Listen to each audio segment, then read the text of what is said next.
वो एक क्या मिसाल देते हैं कि एक हज़रत जिनको हम अमीर खुसरो कहते हैं, अपने ख्वाजा से बड़ी मोहब्बत रखते हैं। हज़रत निज़ामुद्दीन औलिया से इंतहाई मवद्दत रखते हुए आपको दर दर तलाश करते हैं। बादशाह के साथ सफ़र में हैं, अभी अपने ख्वाजा से, अपने पीर से मिले नहीं हैं, मगर उनको खुशबू आई है। कैसे? एक शख्स है जो गालिबन सैयद है और जनाब निज़ामुद्दीन औलिया की बारगाह में हाजिर हुआ है और कहता है, आप सैयद सादात हैं, कभी आपकी दहलीज से कोई खाली नहीं गया, मुझे कुछ चाहिए, कुछ इमदाद, चंद 100 रुपये आज के ज़माने में कह दूँ।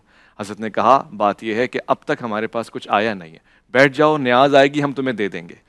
उस दिन अजीब मामला यह हुआ कि कुछ भी नहीं आया, अगले दिन भी कुछ नहीं आया। इस तरह ये 3 दिन वहां पर रहा और आखिर में हज़रत निज़ामुद्दीन औलिया अपनी जूतियां ले आए और कहा, मेरे पास कुछ भी नहीं है, मगर इसकी अगर कोई कीमत हो तो तुम इसे बेच के रख लेना, ये मेरी तरफ से है, हम सादात किसी को खाली नहीं भेजा करते। ये शख्स भी अजीब ईमान वाला था, इसने वो चप्पलें ली और चल दिया।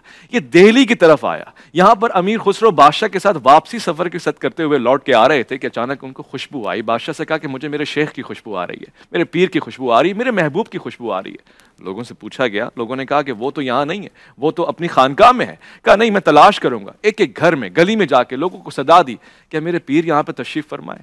मालूम यह हुआ कि उस सैयद ज़ादे से मुलाकात हुई और उसको जाके कहा, तुम यकीनन मेरे पीर से मिलकर आए हो। कहा नहीं, ये तो बात 3-4 दिन पुरानी है, मगर इस वक्त मेरे पास उनकी सिर्फ एक याददाश्त है, जो उनकी चप्पलें हैं, जो उनकी जूतियां हैं। हज़रत अमीर खुसरो ने कहा कि वो जूतियां मुझे दे दो। कहा मुझसे ये कहा गया है कि उनको बेच देना, तो इन भला टूटी हुई चप्पलों का कोई क्या सौदा करेगा मुझसे? कहा मुझसे सौदा लो, मेरे पास इस वक्त 70,000, उस वक्त की आज वक्त की कीमत बता रहा हूँ, 70,000 रुपये हैं, ये ले लो। कहा 70,000, मुझे तो चंद 100 चाहिए थे।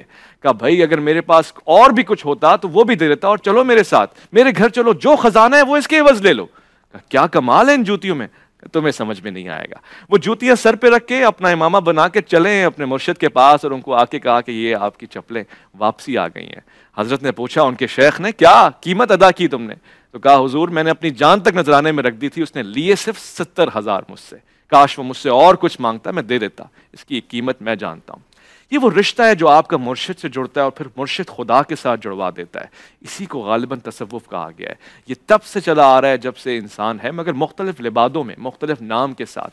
हम सवाल पूछेंगे, जवाब लेंगे और इसको समझने की कोशिश करेंगे। मैं सबसे पहले अल्लामा तैयब शाह गिलानी की तरफ आऊँगा, उनसे पूछना चाहूँगा, अल्लामा साहब ये तसव्वुफ है क्या? आम मानों में, लुगत में, इस्तिलाह में किसे कहते हैं?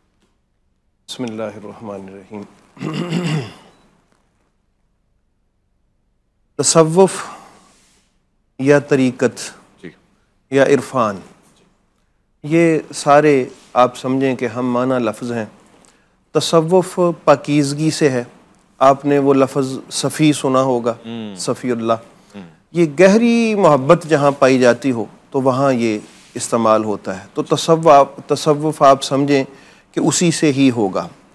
यहाँ जो एहसान की तरफ आपने इशारा किया है कि आप इस तरह अंतअबुदुल्लाह का अन्ना का तराहु, कि इबादत की उस मंजिल पे चले जाओ गोया कि उसके जलवों में गुम हो गए हो।